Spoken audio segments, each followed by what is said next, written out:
one of the things that you mentioned there triggered a thought. So there's this rabbinic concept that just like flowers, no matter where they grow, no matter what soil they come out of, what trash heap they come out of, we've all seen photos of a beautiful flower growing up out of a dump, right? Yeah. That regardless, they all have to bend towards the sun. And we're just called to be bent towards the sun. That is our goal as being faithful people, is that we bend towards the sun for sustenance. And so the soil we're growing in is circumstances oftentimes beyond our control. And the only thing that is in our control, to beat the dead horse, is to be bent towards the sun. And the sun being God, right? Not being the sun god. Not being the sun god, not Ra, and not S-when either. Don't turn this into a Jesus thing. Yeah. So it's this kind of beautiful idea that we can sit around the table, share ideas about ways to read the text. And the only thing that we need to do in order to evaluate the healthiness of this is, are we all bent towards the sun right now? Is the goal to be bent towards God?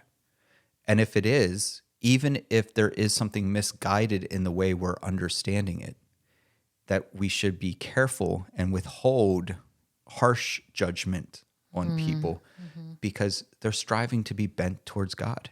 And we should encourage that. And we should recognize that that's going to look different depending on the soil you're in, the conditions in which you grew out of. I know for me, this journey, growing up in a fundamentalist household that was abusive, that my father was the pastor, this was a completely different process than the two of you who shared on this podcast a few times that you grew up in a Catholic background, right, and at different times in your lives changed over to a Protestant perspective. And so I guarantee you that we didn't bend towards the sun the same way, right? We didn't get here in the exact same journey, and we need to make sure that that's the value we give other people. And I think that brings us full circle back to this passage, is that God desires for us, when we take on the role of judge, to do it well. Because when you don't, it leads to death.